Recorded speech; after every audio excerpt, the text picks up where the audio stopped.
Mr. President, distinguished ministers, Secretary General Mukisa Kitui of UNCTAD, UN colleagues, ladies and gentlemen of media, good evening. I'm pleased to be back in Nairobi once again on the occasion of the 14th session of the United Nations Conference on Trade and Development. As we all know, the region is once again experiencing threats of renewed fighting in South Sudan. Kenya continues to play a pivotal role. Its contribution to regional peace and stability remains crucial. I thank His Excellency President Uhuru Kenyatta for his strong leadership and personal engagement in this crisis. We are working together to ensure that peace returns to Juba and the rest of South Sudan. I appreciate Kenyan efforts to continue to impress on the parties in South Sudan to strictly abide by the cessation of hostilities and return to the peace process. I was pleased to participate yesterday with President Kenyatta in UNCTAD summit meeting together with many African Union leaders. I am also encouraged by the strong and unified voices by the African leaders. I have been urging the leaders of South Sudan, our country, the newest country in this world, only 5 years old, they should do much more for their future, better future. The leaders of these two countries are now disappointing the whole world's good support and good intention to support them. And I have been urging them that they should listen and hear the voices of the region and the world.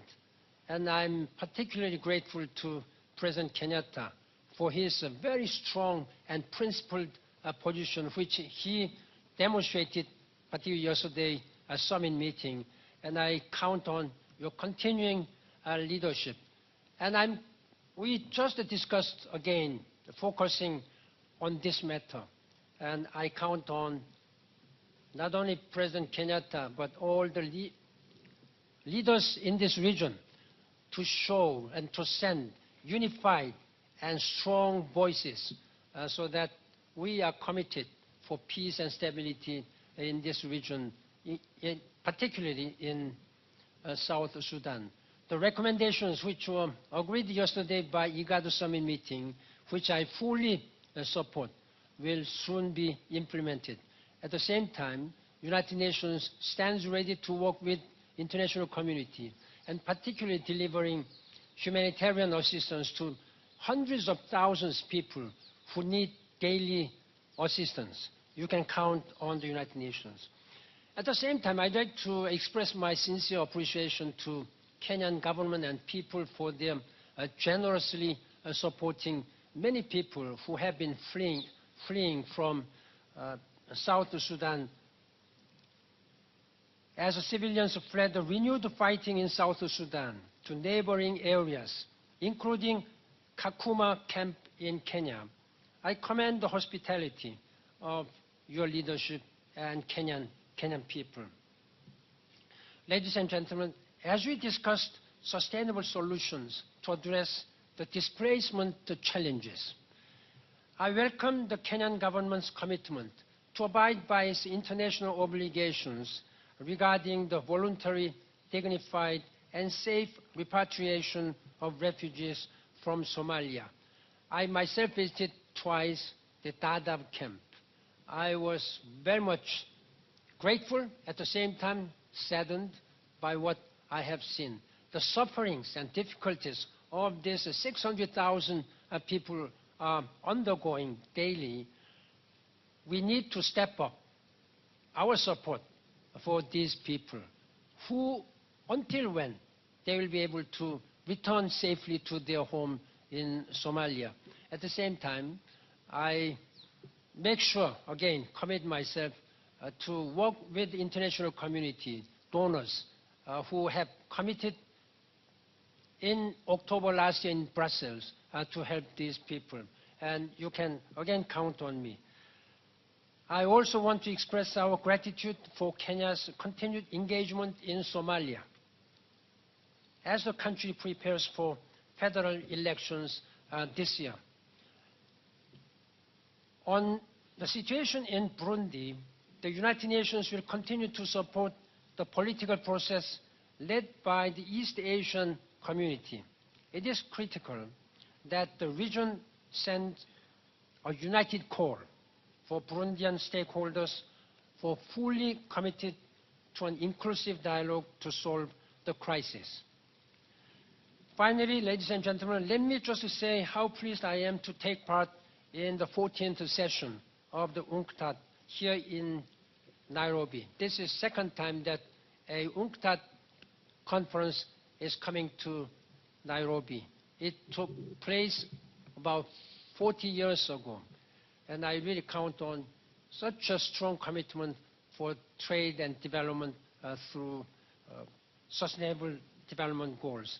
As we move forward to implement the 2030 Agenda for Sustainable Development and Addis Ababa Action Agenda, UNCTAD 14 can help shape how we turn these visions into reality by creating prosperity and long-term development for all, leaving no one behind.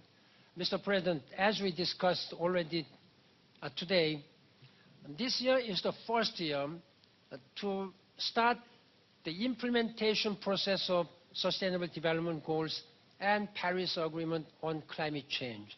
These are inseparable. All 17 goals, including climate change, inseparable goals, which must go and implement it all together in parallel. In that regard, there is a strong and serious impact which is now being experienced in Kenya because of the climate change. I am very much grateful for your government to have signed this Paris Agreement last April 22nd. Now, at this time, it's important that we make sure that this Paris Agreement enters into force before the end of this year. I would really appreciate, Mr. President, if you take all necessary measures to get it ratified by the Kenyan government. And I'd like to hope to continue to work with you. And I'd like to make sure that before I leave my job as the Secretary General, to make sure that SDGs and climate change now in solid framework for implementation. Mr. President, ladies and gentlemen, again, I look forward to working together with the government and people of Kenya to advance peace, development, and human rights for all. And thank you for your strong leadership and commitment. Thank you.